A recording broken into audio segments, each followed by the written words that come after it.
Hi, I'm Enda Murray, the director of the Irish Film Festival. It's a great pleasure and honour to be joined tonight by Cathy Brady, writer and director of Wildfire. Cathy, you're very welcome. Cathy, just first up, I'd like to say what a tragic loss it was to lose Nika McGuigan, and I think your film's a fitting tribute to her talent and her skills as an actor. So, yeah, I thought that your film's a lovely tribute to her. Um, Look, could you tell us a little bit about how the idea for the project came about? Yeah, sure. Well, the thing is with Nika and Norjan, I'd worked with them separately before, and I was really fascinated by their capabilities and range as actors. And I felt like there was something instinctually about both of them, that they had this real capacity to be incredibly fierce and yet vulnerable. And I was really struck by the fact that I'd met two actresses with this ability. And I thought, what would happen if I put them together? And it took a couple of weeks for it to happen. We sat down in Dublin, in Bewley's, over a pot of tea, and it was very, very fast that I realized I had something very special. And I think we went round the corner, we got a pint of Guinness each, and before we finished the pint, we had all committed that we were going to work together no matter what. So that's actually where it started. I started with the cast, and before even I had an idea, and it was a case of chatting back and forward for a couple of weeks. And what we all realized is we want to tell a story with fierce women at the heart of it. And I had come across a documentary about 10 years prior, about twin sisters who had a shared psychosis and were found walking along the middle of the M6 in England, threw themselves onto oncoming traffic and survived with remarkable fury. And it always really puzzled me and struck me and kind of really shook me. And I showed the girls the clip, and we were all kind of taken back, and we were like, well, what is a shared psychosis? How would two people do that? And the sisters had clearly stated that this wasn't an act of suicide. There was something else, and something else we didn't understand. And we used that as our launch point to investigate what would cause two sisters to behave like that. And then we fictionalized it. It made sense to bring it back to borderland Northern Ireland, where I'm from, and so began the research and the character building. And was that a process that you'd done before, the devising process? I had made a short called Morning, which had done very well, and it had I had worked with Johnny Harris and Eileen Walsh, and I worked with them separately over a number of weeks, built their character, their backstory, and then they met on screen for the first time. And over 4 days, we workshopped when we finally tuned the story. And the film went on to have a really great success. It won an IFTA. It was nominated for a European Academy Award. And interestingly enough, that was where the producer of Wildfire had seen the short. He had got in touch with me after seeing Morning and was like, what else are you interested in? And funny enough, it was around that time I had the conversation with the two lead actresses. So I was like, okay, I have this idea. I have this cast. Here's a clip from the documentary. Here's about 200 images I've gathered. And here's some music that sort of gives you a sense of the tone of the film. And I said, I want to build this from the ground up. I want to research it. And he got on board. He got it. He had worked in a similar way with other directors, and that really began the process. And it was interesting, only from Morning and having experimented it at a short stage, and it being successful, it kind of led on to trusting that process and being actor driven. So you also mentioned about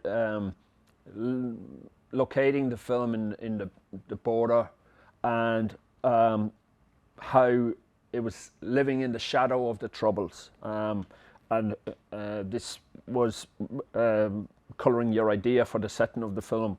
Do you want to say a little bit more about what that means, the shadow of the Troubles? Well, like I can speak personally and I can speak broadly. I think personally, um, I've grown up all my life right on the border. I was 11 when the Good Friday Agreement happened, so I have a sense of living through the Troubles and being the other side of it. Um, But it was only really until I went to university in Dublin, and like you're only talking an hour and and 20 minutes down the road, that I realized my upbringing was incredibly different and to people who I was studying with.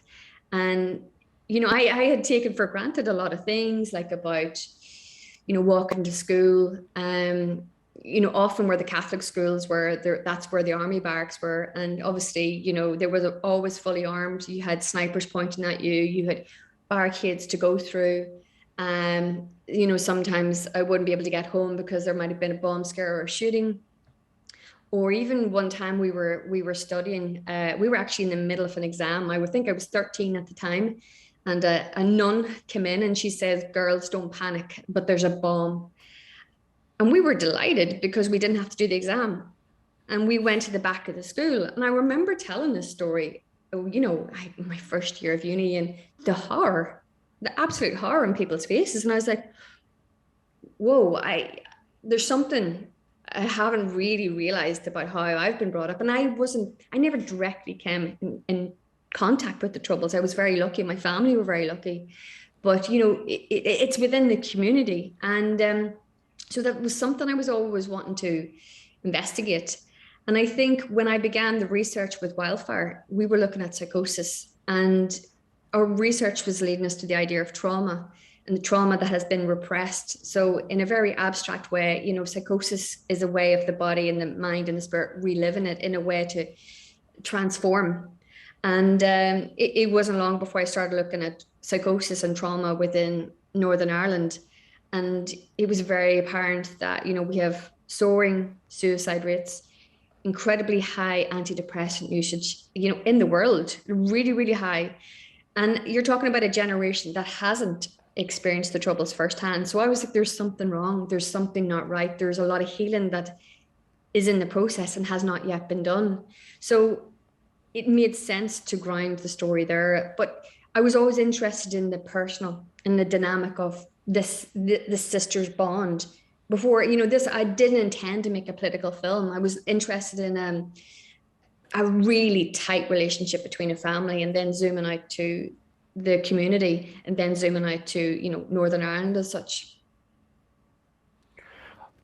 You mentioned about two sisters, and I was interested to get your opinion. If it had been a brother and a sister, or two brothers, I suppose, you talked about the devising process. How do you think the female that element of it is explored in your film? I mean, it's very interesting. No one's really asked me that before. So, like myself and my brother, like we're like very close to being Irish twins. We're born 13 months within each other. So I understand a close relationship, but I think rather than looking at gender, I think there was something about the actors' dynamic, what they could unlock in each other. And then what becomes interesting about Wildfires, I think you see women on screen in a way that's very rare. And I think, I'm certainly used to a legacy of Troubles related films, or, that are about men and their guns and about this really overt violence. Whereas, what I'm dealing with is two sisters who are really trying to understand a trauma. And it's really about internal violence. And I think there's something about the scope of these two female characters that feels incredibly intuitive, raw, and primal, that I think that's somehow really interesting, being examined through female gaze.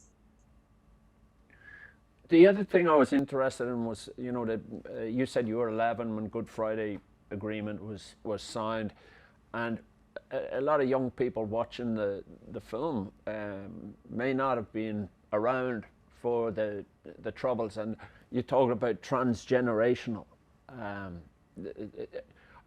That was interesting for me. Do you want to say a little bit about it? Is it the fact that this has happened in the past, how it impacts on the present generation? I mean, I'm no like like a doctor of sorts, so I can't really. I can only give you a sense of kind of what stuck with me in terms of my research, and it's basically like a trauma that is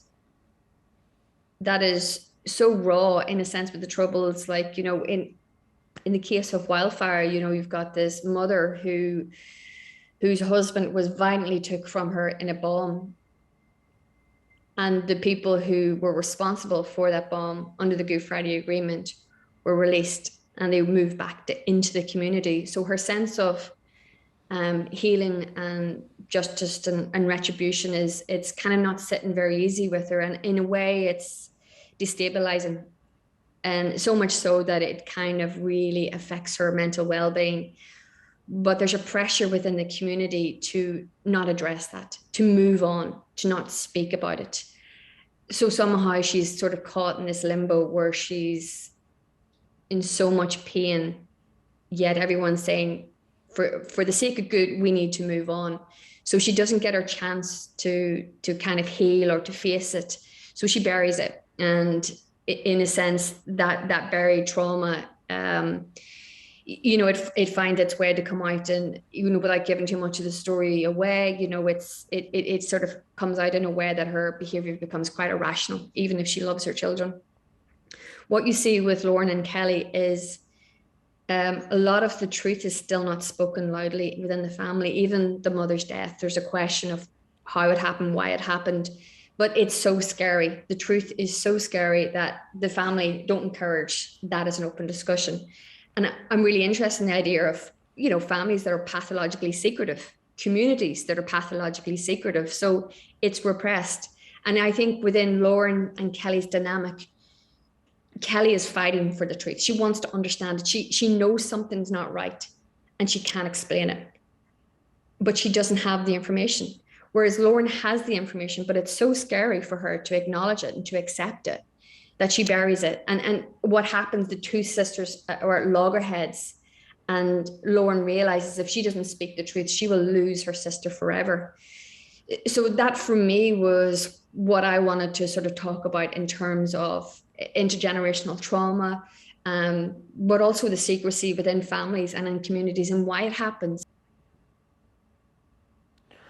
You mentioned about that the Brexit process has brought an uncertainty to the border areas. So I was just interested in your take. I know without going too that far down the political road, but what's your take of how this is impacting at the moment? I mean, the thing is, like when we started the film 5 years ago, the word Brexit didn't even exist. And what was, because again, we're making a film set on the border, and you're talking about trauma, things that was healed, and then you go, God, I don't know how relevant this is, and all of a sudden Brexit happens, and you realize these wounds that have just about covered over, they're being scratched at. And identity is now back into the throw, because, Good Friday Agreement allowed for dual nationality, open borders. And here is Brexit saying, okay, are you Irish? Are you UK? Are you European? All the questions come back. Also the idea of the border and customs. So I don't fully know the impact, but and I'm really curious because the film hasn't been released back home yet. It's happening in a few weeks' time.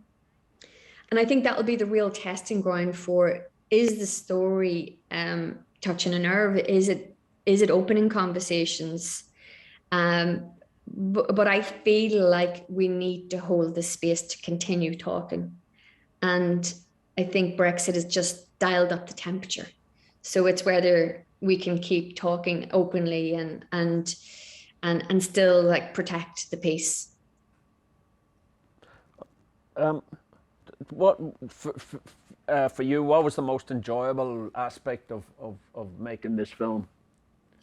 I think one of the things that struck us the most was we were in the first day of our second week. We shot for 6 weeks, and the second day of our or the first day of our second week, we did the Gloria scene. And because that scene was inspired from the very first workshop we had done about 5 years previous, when we didn't have a script, we were using physicality to unlock characters. And from that moment, I knew it was magic. And then when we started to film it, I could feel the electric in the room, and it was like there was a big shift in the crew, because everyone was like, they understood the film. And I think, up to that point, because you're only beginning to get to know your crew. They don't really know you, you don't really know them. But there was something about that scene that everyone realized, okay, this is the bar in terms of performances, in terms of what Christelle was doing with the cinematography. There was a real sense of, this film's kind of unusual, and these characters are so striking and so energetic and so charismatic and confusing, so that for me was one of the most enjoyable scenes to film.